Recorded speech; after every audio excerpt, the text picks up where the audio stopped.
Chers amis, je pense qu'aujourd'hui, on va peut-être enterrer définitivement le GPT-4. Restez jusqu'à la fin. Donc voilà, chers amis, aujourd'hui, on va découvrir l'un des concurrents farouches du GPT-4 qui a été lancé cette semaine par donc, la société Anthropic, qui s'appelle bien évidemment Claude AI, concurrent farouche du GPT-4, les gars. Donc on va découvrir cela tout de suite. Est-il vraiment à la hauteur du GPT-4? A-t-il les capacités du code interpréteur? Rappelons que cette semaine, voilà, le OpenAI a lancé donc le code interpréteur, a intégré donc le code interpréteur au sein donc de ChatGPT et désormais on peut faire tourner du code derrière, on peut faire des choses dinguissimes avec. J'ai fait des vidéos, démos par rapport à cela. Donc sur la chaîne, n'hésitez pas à aller checker, n'hésitez pas à aller regarder la vidéo, surtout à les partager. Donc énormément de valeur sur ces vidéos-là. Donc aujourd'hui, on va attaquer Claude AI. J'avais dit Anthropic. On va attaquer Claude AI qui est son concurrent farouche. Apparemment, il est super fort. Il a quand même le level pour ça. On va le tester et on verra si à la fin, on enterre définitivement ChatGPT et on migre sur Claude AI. Donc voilà, très rapidement, il y a une discussion que j'avais déjà faite avant la vidéo, bien évidemment. J'ai eu à faire quelques tests avant de lancer la vidéo. Je lui ai dit, salut, qui es-tu? Il me dit, je m'appelle Claude AI, je suis assistant virtuel créé par Anthropic. Et je lui demande ensuite, quelles sont tes capacités? Il me dit, je suis conçu pour avoir donc des conversations naturelles et aider donc les utilisateurs de diverses manières. Voici quelques-unes de mes capacités, bien évidemment, répondre aux questions générales. Ça, ChatGPT le fait, effectuer des recherches sur le web. ChatGPT ne le fait plus, ils ont désactivé donc la fonction web browsing qui leur permettait de mettre à jour donc leurs informations. Donc là déjà, Claude AI a donc des informations à jour et pourra nous fournir donc des informations pertinentes, fournir donc des recommandations personnalisées sur les préférences de l'utilisateur, planifier donc les événements et configurer les rappels. Ça c'est très intéressant ça. On peut configurer des événements et planifier donc les rappels sur Claude AI. Ça c'est très intéressant. Ça on ne le fait pas encore sur ChatGPT. Peut-être qu'il y a des plugins qui permettent de le faire. Mais j'ai jamais testé de plugin de planification d'événements sur ChatGPT par rapport à ça. Donc voilà, interagir en français d'autres langues, c'est du classique puisqu'il est écrit en français, apprendre de nouvelles connaissances et s'améliorer au fur et à mesure des conversations, bien évidemment. Voilà, même capacité que le GPT-4. Il y a aussi donc cette fonction multimodale qu'il a parce que voilà, vous allez remarquer qu'ici, on a donc cette petite trombone qu'on voit partout, un peu partout. Lorsque vous êtes habitué à même à envoyer des mails, il y a donc cette petite icône qui vous dit, ok, vous pouvez attacher donc des pièces, des fichiers, peu importe. Mais petit bémol, sur Claude AI, quand j'ai testé, on ne peut pas uploader n'importe quel fichier sur Claude AI. On peut uploader des PDF, des fichiers TXT comme vous le voyez là, des CSV, mais on ne peut pas uploader des images. Ça, c'est dingue là. Parce que j'aime travailler sur des images, j'aime voilà, faire joujou voilà, sur des images. Comme vous l'avez vu au cours de la semaine, on a quand même fait pas mal de dingueries avec les images sur le code interpréteur. Là, on ne peut pas uploader d'images et on ne peut pas uploader de fichiers zip. Voilà, donc j'ai fait une vidéo où je vous montrais l'astuce sur comment uploader plusieurs fichiers à la fois sur le code interpréteur. Vous savez que le code interpréteur ne vous donne que la possibilité d'uploader qu'un seul fichier. Voilà, et je vous ai montré l'astuce, il suffit de zipper donc tous ces fichiers-là et d'uploader donc voilà ce zip-là et le code interpréteur derrière se chargera donc de dézipper et donc de traiter donc les fichiers qui sont dans votre zip, voilà, selon le prompt ou selon la demande que vous lui aurez fait au travers de votre prompt. Ça, on n'a pas cette possibilité. On n'a pas cette possibilité ici. On ne peut pas uploader des zip. On peut uploader que des PDF, des TXT, des CSV, des docs. Voilà. Donc, c'est pas grave. On va faire avec. Mais c'est un point moins pour Claude AI quand même. Donc voilà, on va très rapidement aller sur la page d'accueil. Donc une fois que vous vous connectez, donc vous allez voir ça sur la page d'accueil. Welcome back. Donc vous pouvez chercher vos anciens chats, vous pouvez commencer un nouveau chat.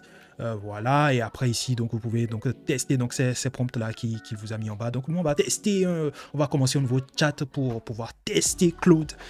Voilà, Claude. Qu'est-ce que tu as dans le ventre? C'est parti. Déjà, on sait que Claude peut se connecter au web, donc ces informations sont à jour. Donc voilà, on va le tester tout simplement. On va lui demander de nous donner les dernières infos sur son concurrent. Donc je lui ai demandé, connecte-toi au web et donne-moi les dernières infos sur ChatGPT. Malheureusement, je n'ai pas d'accès web. Ok. Il ne se connecte pas au web, on dirait. Donc, mais je peux partager quelques informations générales sur ChatGPT. Ok, d'accord. Il nous partage donc ces infos générales sur ChatGPT. Ils se connectent pas au web là, c'est pas bon là.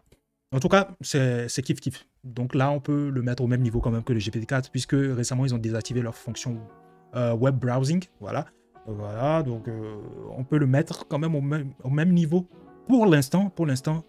Voilà, c'est kiff. Mais en tout cas, la qualité des réponses est parfaite. Hein. Franchement, côté qualité des réponses, côté voilà présentation des réponses, les bullet points, voilà.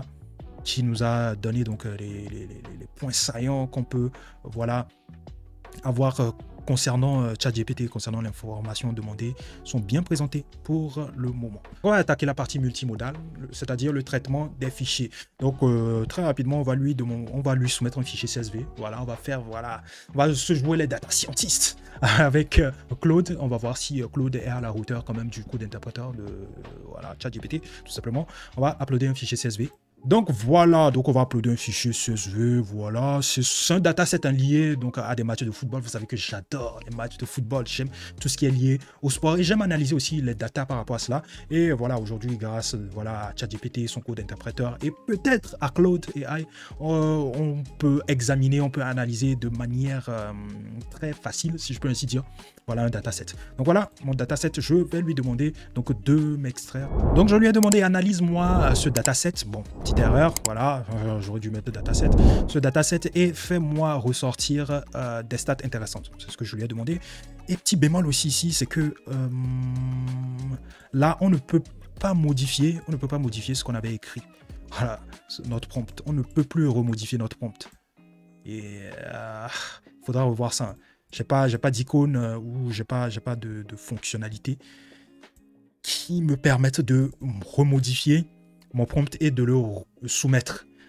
Or, sur ChatGPT, on a cette fonctionnalité-là qui nous permet de rééditer notre prompt et de voilà, relancer la réponse derrière. Là, on n'a pas cette fonctionnalité-là. Donc voilà, il nous a fait sortir des stats, c'est très intéressant. Donc il y a actuellement 145 matchs en direct. Voilà, ce sont des matchs en live. Hein, voilà. Donc tac, tac, tac. Voilà, hop, voilà. La cote moyenne pour les victoires à domicile sont de 1,69, 3,69 pour les tac, tac, tac à l'extérieur.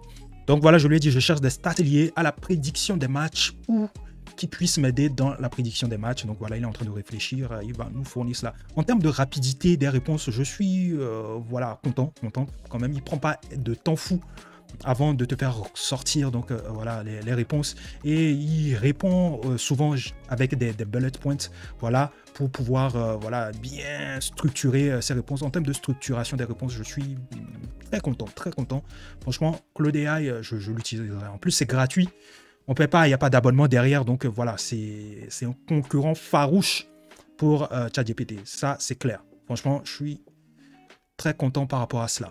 Voici quelques statistiques intéressantes liées à la prédiction des matchs. Ok, sur les 145 matchs, l'équipe à domicile mène au score à la mi-temps dans 64 matchs, bon, 44% des matchs contre 35 matchs, 24% qui visiteuse. Donc lorsque l'équipe visiteuse à domicile mène à la mi-temps, elle ne perd le match que dans 9 cas.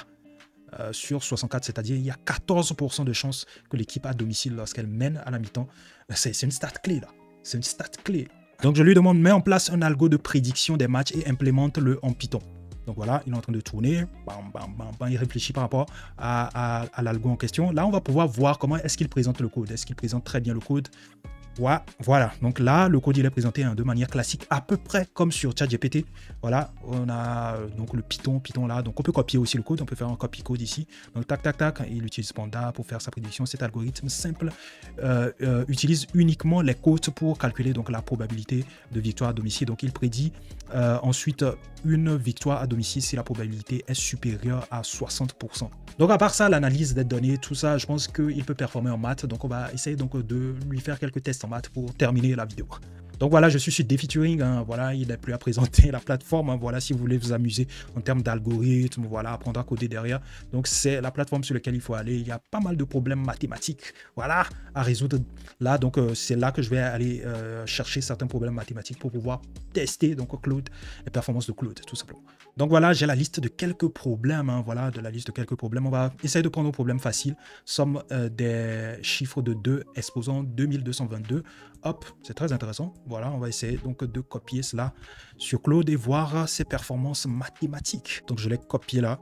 Donc voilà, 215 est égal à 32 768 et la somme de ces chiffres est 3 plus... On a un exemple que vaut donc la somme de ça.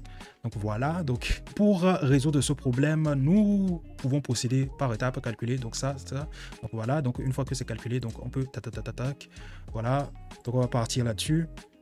On va voir si ça fait vraiment séquence 7. Voilà, non, ça passe pas. Oh là là là là là là. Ça fait des points en moins. Des points en moins, Claude AI. Ça fait des points en moins côté maths. Hein. Bon, on reviendra tester en long en large le côté maths avec Claude AI.